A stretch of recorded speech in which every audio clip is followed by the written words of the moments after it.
평균적으로는 100만 원에서 150만 원 정도 좀 여유가 생기는 것 같아요. 손해볼 게 없습니다. 리스크가 없어요. 안 해볼 이유조차 없는 거죠. 좀 세금 혜택이 많거든요. 타운카는 웬만하면 깔끔하게 사용해 주시고 조심히 사용해 주시고 좀 더 그런 정이 느껴질 수 있는 부분이 있는 것 같아요. 저는 남양주에 거주하고 있고 IT 분야에서 근무하면서 타운카 차주로도 활동하고 있는 김희선이라고 합니다.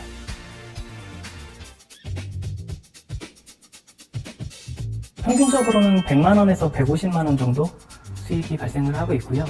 겨울철에는 조금 감소한 측면이 있습니다. 차는 스팅어 차를 보유하고 있습니다. 그리고 최근에 르노 조에 차량을 추가해서 등록을 했습니다.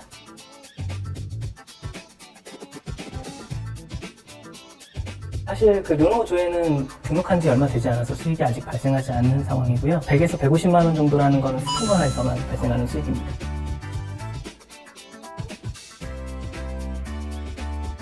평소에 교통체증이나 교통난 그리고 주차난 같은 것에 관심이 있었고 그러다 보니까 공유경제라든지 공유차량, 우버나 그랩 같은 거 그런 거에 관심이 있었던 차에 유튜브 광고에서 타운카 광고를 보고 내가 현재 갖고 있는 차만으로도 수익을 발생할 수 있다는 점을 보고 등록을 하게 됐습니다. 네. 그럼 사실 그 타운카라는 게 어떻게 보면은 이제 개인이 영업용 차량으로 등록을 하는 거잖아요. 우리나라는 어떻게 보면 생소하단 말이죠.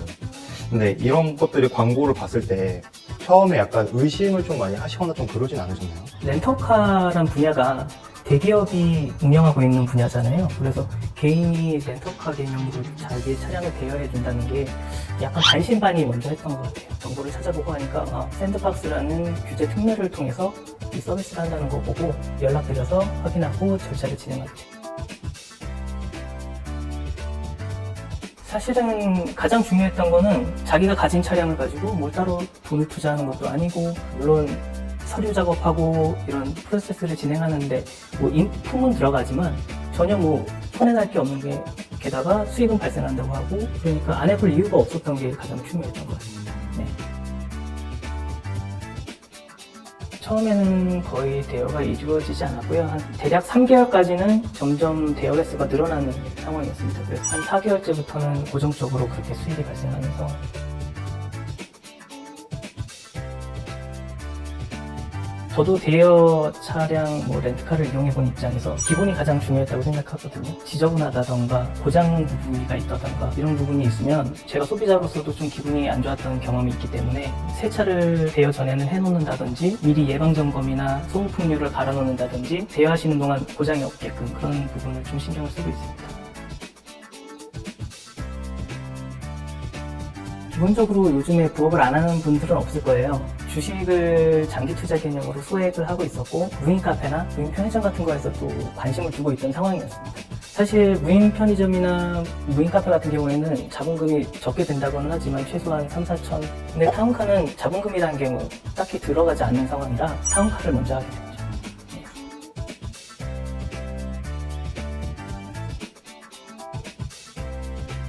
사실 요즘에는 본업만으로는 수익이 충분치 않은 분들이 많잖아요. 그래서 부수입은 옛날에는 옵션 같은 개념이었지만 지금은 필수라고 생각을 하거든요. 투자나 부수입이 충분히 있어야 뭐 미래 계획도 할 수 있고 저축도 할 수 있고 이런 상황이 현재는 되다 보니까 관심을 자연스럽게 가지게 된 것 같아요. 만약에 타운카라는 게 굉장히 손이 많이 가고 시간이 많이 뺏기는 부업이었다면 아마 시작을 안 했을 것 같아요. 왜냐면 어쨌든 부업이라는 게 본업 외의 시간들을 써야 되는데 시간을 많이 잡아먹는 부수입이나 부작업들이나 이런 것들이 있으면 사실 여러 개를 할 수가 없거든요. 타운카는 제가 알아봤을 때 앱으로 관리하고 대여하고 반납하고 이런 게 굉장히 간단했고 시간을 많이 안 뺏길 거라는 생각이 들어서 시작하게 된 겁니다. 솔직히 이 타운카 차주를 하면서 좀 느낀 점이 좀 많습니다. 어떤 분들은 차량을 빌려가시고 반납하시면서 음식을 주신 분도 계시고 반납하기 전에 세차를 해서 오세요. 근데 사실 이런 것들은 렌트카 서비스에서는 경험할 수 없는 일이 있잖아요. 그러니까 아무래도 이용자들이나 차주가 이웃 간의 거래다 보니까 좀 더 그런 정이 느껴질 수 있는 부분이 있는 것 같아요. 대부분은 깨끗하게 사용해주세요. 그게 좀 다른 점인 것 같아요. 아무래도 회사차를 빌리는 거다 보니까 아무렇게나 막 사용하시는 분들이 대부분이지만 타운카는 웬만하면 깔끔하게 사용해 주시고 조심히 사용해 주시고 그런 것 같아요. 저는 타운카에서 생겼던 수익을 따로 모았어요. 타운카라는 것이 사실은 내 중고차를 가지고 하는 서비스다 보니까 리스크가 거의 없다시피 하거든요. 차량을 한 명에서 2대까지 등록을 할 수 있기 때문에 스팅어를 대여를 시작했을 때부터 2대는 등록을 해야겠다는 생각을 했거든요. 그래서 12월에 전기차를 구입하고 추가 등록을 했습니다. 한 80% 정도 대체한 것 같습니다. 네. 차량의 한 20%만 진짜 순수 나의 사비로만 했고 나머지는 가만히 있는 차를 부수입을 통해서 만드신 거네요.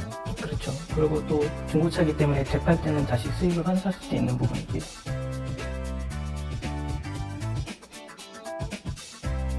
아무래도 부수익이 생기다 보니까요. 삶에 여유도 생겼고 주식 투자를 하는데도 좀 더 여유가 생긴 게 사실이고요. 마음이 편해졌다고 할까요? 수익이 증가를 하니까 좀 여유가 생기는 것 같아요. 아까 말씀드렸듯이 저는 이제 투잡, 수리잡을 생각을 하고 있거든요. 차곡차곡 모아서 뭐 무인 카페라든지 무인 편의점이라든지 뭐 이런 것들이나 제가 지금 투자하고 있는 주식이라든지 이런 부분에 보태서 미래를 좀 꾸며가려고 합니다.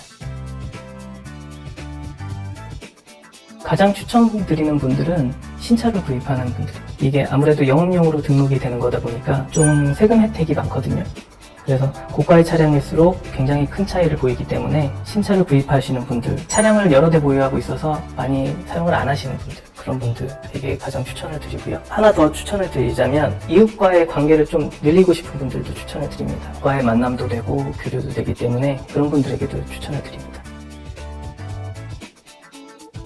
제가 아무리 믿을만하다고 말씀을 드려도 사실은 처음 접하시는 분들은 믿음이 안 가실 거예요. 근데 제가 말씀드릴 수 있는 거는 손해볼 게 없습니다. 리스크가 없어요. 제가 뭘 따로 투자해야 되는 부분이 없습니다. 안 해볼 이유조차 없는 거죠. 그러니까 그런 부분에 대해서 망설이시는 분들이 있다면 내가 금전적으로 손해가 없는데 시도조차 안 해보는 거는 조금 아쉽다는 생각이 듭니다.